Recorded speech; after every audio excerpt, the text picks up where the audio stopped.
Welcome to Kusum.net. This is ASP.NET MVC tutorial, and you are going to watch part 34, creating a drop-down list using HTML helpers.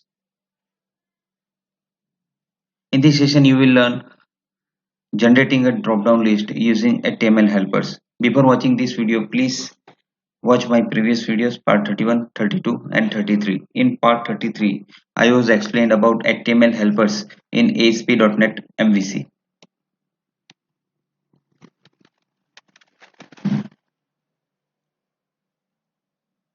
Okay, generating a drop-down list control in MVC.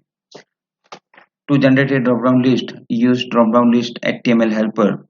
A drop-down list in MVC is a collection of select list item objects. Depending on your project requirements, you may either hard code the values or retrieve them from database tables. Means two ways.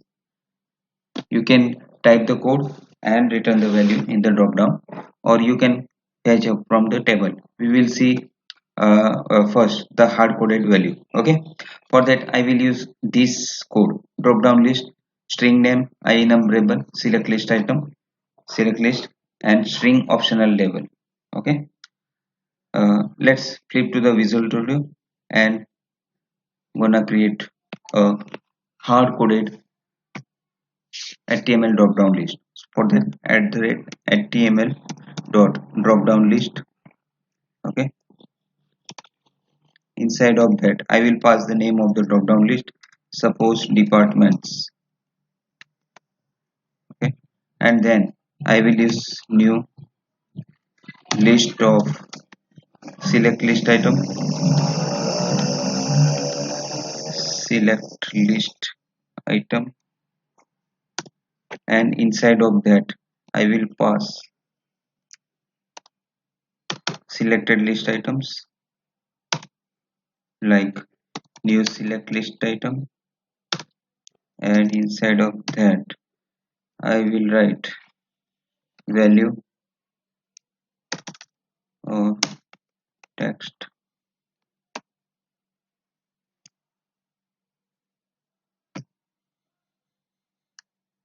You can see here I have created this new list of select list item. Inside of that I have passed a value and text, and now here optional value, uh, whatever you want to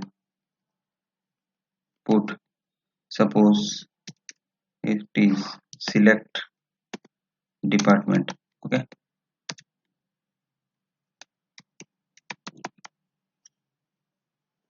right. So this my drop down list is connected, generated here. You can see here this is uh, enumerable select list item list, and optional label is this one, select department, right.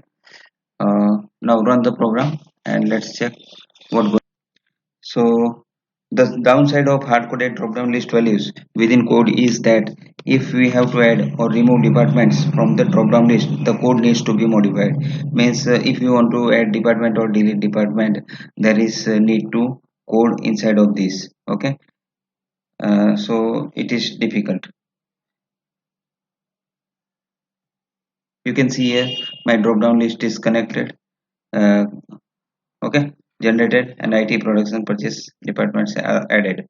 Now how to call values from table, database table. Okay, for that what will you do? You can see here, to generate a drop down list, use drop down list HTML helper. A drop down list MVC is a collection of select list system objects. Depending on your project requirements, you may either hard code the values or retrieve them from database tables. If you want to retrieve from database tables, then you have to put inside of the view back that values and collect the fields and send it to the view. Okay, so for that, generating a drop-down list using hard-coded values, you require the name, string name, whatever drop-down list name that, and the list item, enumerable select list item, which are in view where. Okay, so we're gonna create this one. Okay, To pass list of departments from the controller, store them in a view. Okay, so this is the name property of the drop down list, and select department is the optional label, and this department name is using the viewback properties and taking the list from table and display in the view.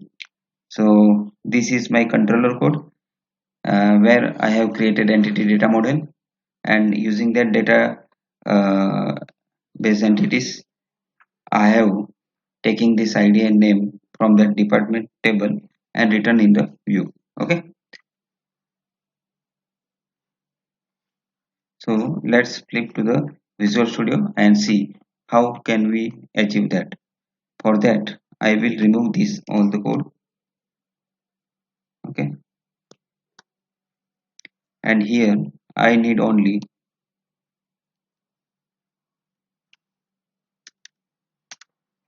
this. Okay, name of the drop down list and the optional label.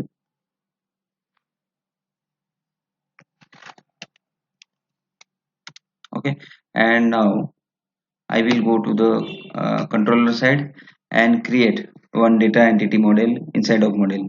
Right click on this, select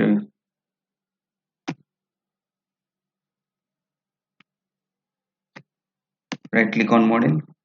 You can create data entity model anywhere in the model folder or outside of model folder, no problem.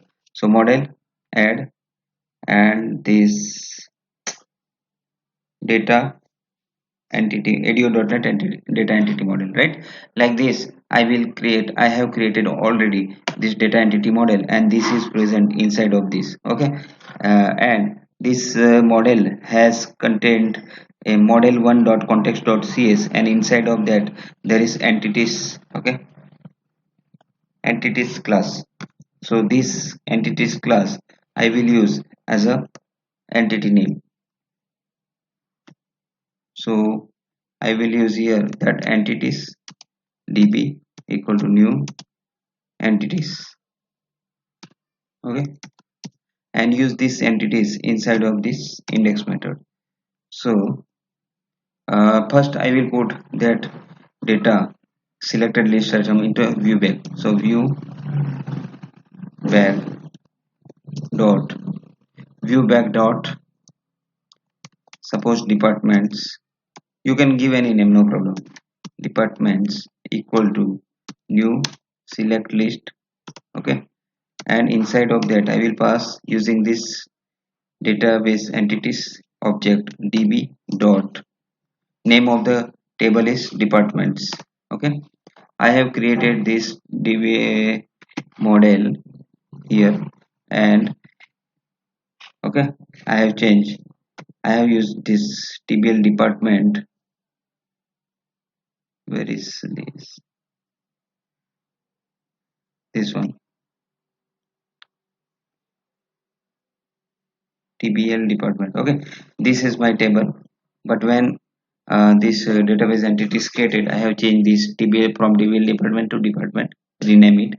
So I am using now that, and so db dot departments, and then I will pass the values. Which values in tb, this tbl department, this id and name. Okay, so value is id and name is text. So pass here the value and id property is name. Okay, you can see here this selected versions, and this is the list of values here and object selected values. Okay, now so complete this code, and you can see here I have passed in the view back the department name, and inside of that I am passing this id and name property from the table.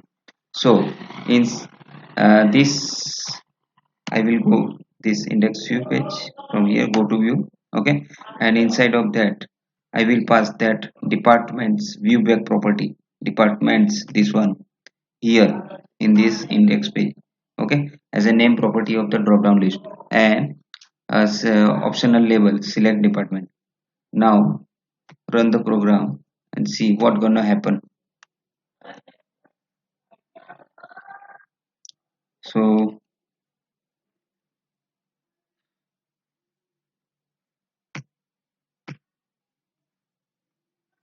if you like this video, please subscribe it, and if you already have subscribed it, please share it. Okay.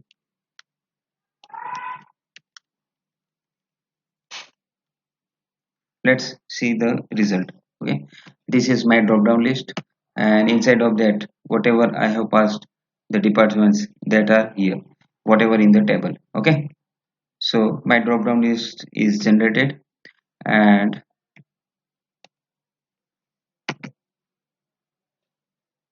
okay, thank you for listening my video. Have a great day.